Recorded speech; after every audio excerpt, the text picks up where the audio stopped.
Welcome to an excerpt from Jihad and the West, Black Flag over Babylon by Mark Selinsky, with a foreword by Sebastian Gorka.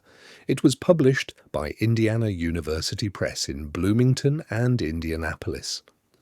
This reading is presented by Kensington Security Consulting, which brings education to national security. This excerpt comes from Chapter 4 and explores sexual jihad. Sexual jihad. There are a lot of things about us women that sadden me, considering how men see us as rascals. Lysistrata, from the play Lysistrata by Arisotphanes. As the Greek play goes, Athenian women were fed up with the war against the Spartans. Lysistrata organized a sex strike to force their men to stop killing Spartans, who, according to plan, would stop killing Athenians in turn. The older Athenian women seized the state treasury.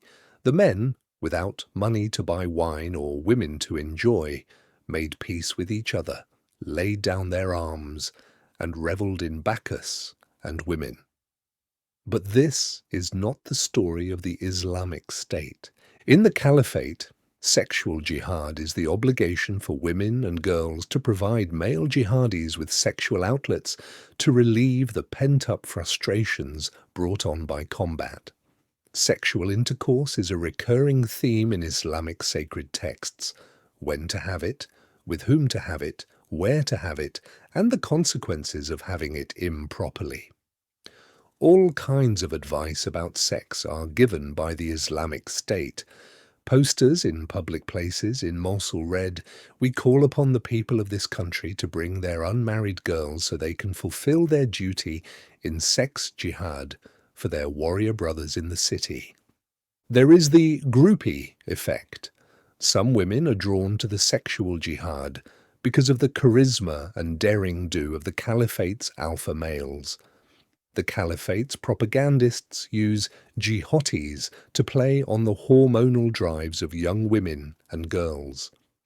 The British comedian Shazia Mirza, mentioned earlier, stresses this is not about radicalization, it's sexualization.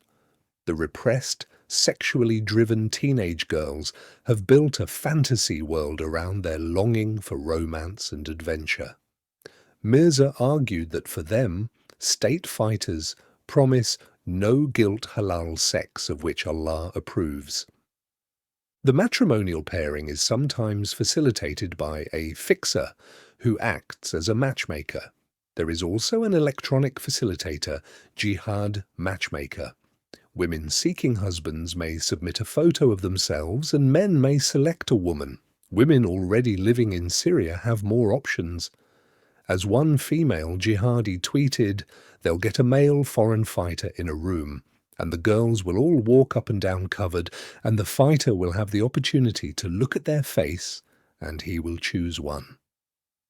Photographs of young men with bandoleros crisscrossing their chests populate the Caliphate's websites. This led a Saudi woman to divorce her husband and smuggle herself and her 2 children into Syria and then Iraq. Her aim was to marry Abu Musab al-Zarqawi, the paladin of al-Qaeda in Iraq. Another example is the case of a young Dutch woman who was arrested upon her return to Holland from Syria.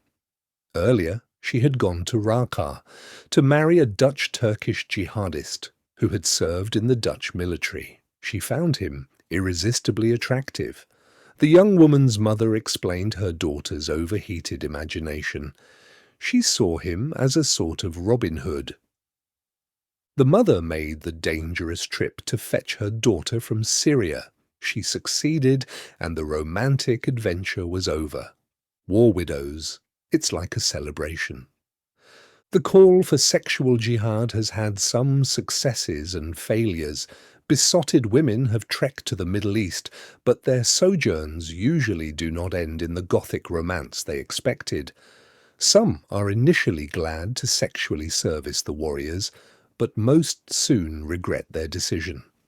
Many of those who leave the relative comforts and security of the West soon begin to tweet their regrets to their parents and friends. Some of these Western women become widowed soon after marriage. Many cannot mourn men they did not know. One explained, "In the whole year I probably saw him for less than 1 month altogether. Then he was martyred." She then married an Egyptian who left her to return to Egypt. She did not love either man. Western widows, particularly the less attractive ones, need to wait for new husbands. But many widows see the wait as an act of piety. It's not hard, the wait, because it's for the sake of Allah. We are happy to observe it. When one husband gets martyred, it's like a celebration. But others enjoy the lifestyle and do not mind the replicable husbands. One of them is Aqsa Mahmud. Profile 10. Aqsa Mahmud. You are a disgrace to your family and the people of Scotland. I will become a martyr. Aqsa Mahmud. The Mahmud family of Glasgow, Scotland, was taken completely by surprise. The parents could not explain why their daughter, a 20-year-old Aqsa, also spelled Aqsa, vanished for Syria to kill for the Caliphate. Aqsa's mother and father became particularly alarmed when they saw a photograph of her holding a severed head as a trophy. A girl of relative privilege, Aqsa had studied at a Tony all-girls school where, it is thought, she developed radical beliefs. Her high school friends described her as ambitious and talented, and as a normal girl. In her final year of school, as she prepared to begin a radiology course, she began wearing a hijab. In November 2013, she withdrew from university and moved to Syria.